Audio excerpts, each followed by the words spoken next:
I tested the best cameras for photography to help you find the best ones, and I realized the secret to finding the right camera comes down to your shooting style.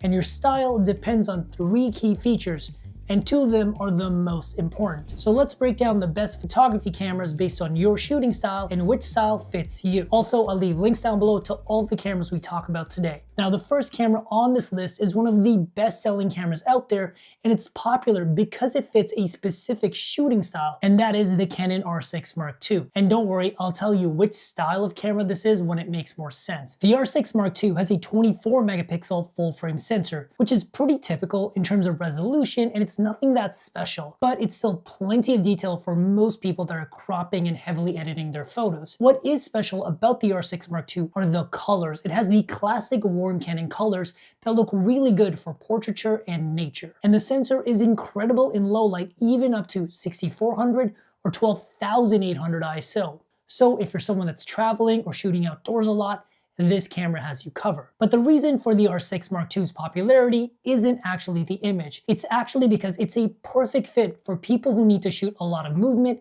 and action and capture moments in life as they happen without staging it. Because the R6 is a speed demon. You can shoot 12 frames per second in mechanical shutter in full 14-bit RAW, or an absolutely insane 40 frames per second in electronic shutter in 12-bit RAW. So the R6 can actually shoot faster than real-time video. So whether you're shooting sports, race cars, or just spontaneous moments, you will not miss your shot. And the autofocus more than keeps up with Canon's latest AI-based autofocus with subject detect for animal, people, and cars, and the autofocus is extremely reliable.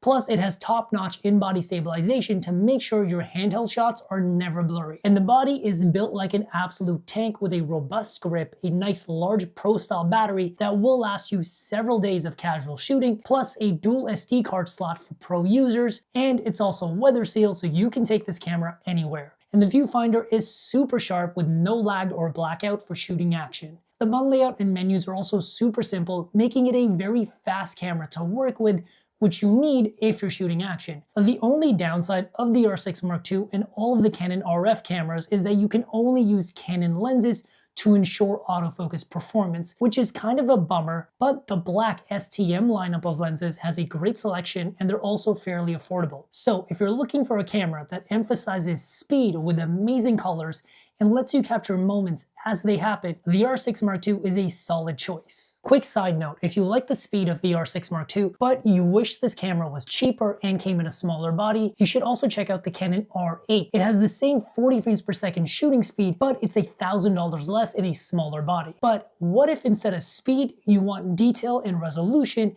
and a better lens selection? In that case, we should check out the Sony a7 IV. It has an absolutely insane 33 megapixel sensor, which is a ridiculous amount of resolution.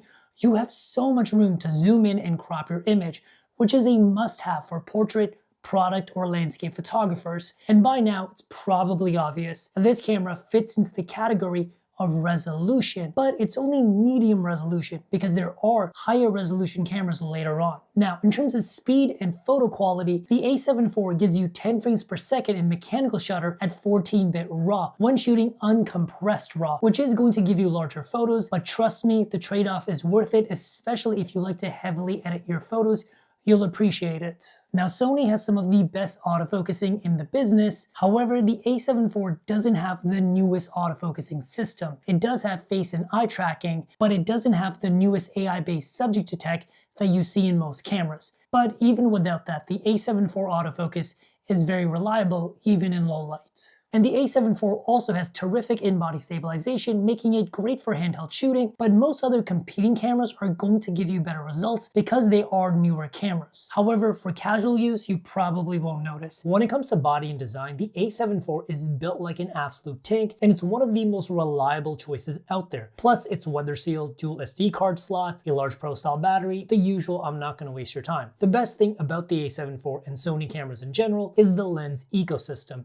You have first-party Sony lenses going back almost 10 years, so you can pick up first-party glass for dirt cheap if you want to, and there's literally thousands of third-party Sony lenses that are constantly coming out almost every week. So you'll always have options no matter what kind of lens you want. If your priority is getting the highest fidelity images and the most amount of resolution you can without breaking the bank for heavy editing, plus a massive lens collection, the A7 IV is without a doubt the best choice. However, what if you want to balance speed, resolution, and lens selection, and you don't want to specialize in anything, but you want to do a little bit of everything, and you want to pay less money? The best camera for that, without a doubt, is the Nikon Z5 II. The Z5 II actually fits two styles of photography, the casuals and the all-rounder.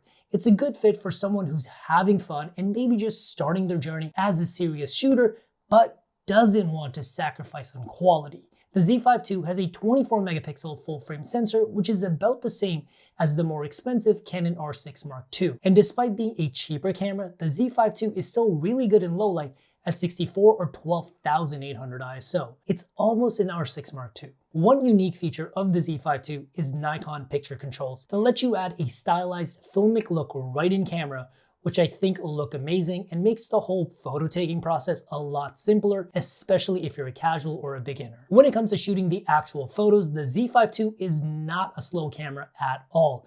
It shoots 14 frames per second in mechanical shutter in full 14-bit RAW, or 15 frames per second electronic shutter still in 14-bit RAW. And you can even shoot as fast as 30 frames per second electronic shutter, but it's JPEG only. And I know what you're thinking, the autofocus absolutely keeps up.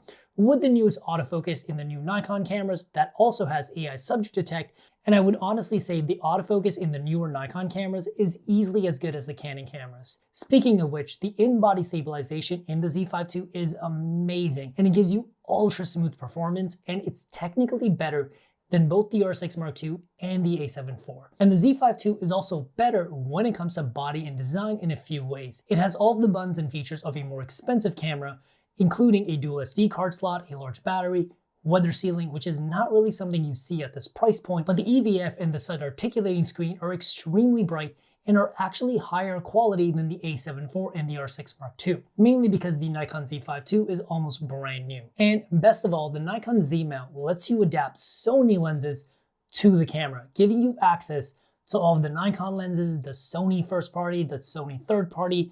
You basically get all of the Sony lenses with a better Nikon body. And this doesn't hurt autofocus at all, but it does make stabilization less effective. So if you want an arguably better camera and at a lower price without sacrificing quality, the Z5 II is an amazing pickup for casuals and beginners who want an all-rounder camera that does everything. Now, let's talk about the absolute best of the best, the flagship cameras that actually combine high speed, high resolution, and design to honestly make some of the best camera technology out there. But there are dozens of options, and I only think two are worth talking about. The first is the very popular Canon R5 II. It has a 45 megapixel full frame sensor, which is a 36% boost over the high resolution Sony A7 IV, and it basically doubles the resolution of the R6 Mark II. So it definitely fits the resolution style.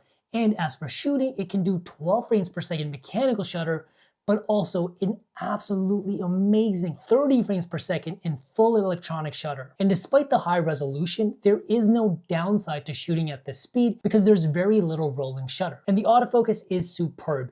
It's almost the same system as the R6 Mark II, but with a few updates. So autofocus will never be an issue. Body-wise, it's a pretty typical flagship camera with a great EVF, screen, robust layout, blah, blah, blah. But the one thing that does stand out is the LCD screen on the top of the camera you can use to quickly check all of your settings. So if you want to combine resolution and speed, the R5 Mark II is the best choice. And while there are other cameras out there that do something similar, I think the R5 Mark II is the best deal in terms of pricing and the value you actually get. Because I know some of you guys are thinking, well, what about the Sony A1? It has 50 megapixels compared to 45 megapixels. It does do 30 frames per second in full mechanical shutter, but it's basically double the price, and I do think the R5 II is a way better deal, except for the part where you can only buy Canon lenses. That part I don't love. However, if you really want to crank up your resolution, but still maintain speed, let's talk about the highest resolution full frame camera in the world, and that is the Sony a7R V. It has a whopping 60, Yup, 60 megapixel sensor. You can literally zoom in and see someone's eyelashes. And despite the high resolution, it still has a blazing fast autofocus with AI-based subject detect that can track multiple subjects at the same time, like these basketball players here, and it also has improved in-body stabilization, and it's much better than the A7 IV. Now, you would think that with a high-resolution sensor, you probably have to sacrifice speed. Surprisingly enough, the A7R5 can still shoot at 10 frames per second in 14-bit RAW. And personally, I found it was more than fast enough for models and sports. And the A7R5 can also shoot lossless RAW. You'll get all of the quality of the 60 megapixel sensor, but it gives you smaller file sizes because 60 megapixels can tend to add up on your card. Body-wise, it's a typical camera, but it does have a unique screen that allows you to use it both as a side articulating screen and a tilt screen. So if you want all the megapixels in the world, and you really want the highest fidelity that any camera can give you, besides like a medium format camera, the A7R5 has been my go-to choice for a lot of my work. And if you're looking for a similar camera, this is the camera that I would go with. And regardless of whatever camera you go with, make sure to check out the links down below for the best pricing on all of these cameras, and hit me up in the comments if you have any questions at all, and I'll see you guys in the next video. Peace.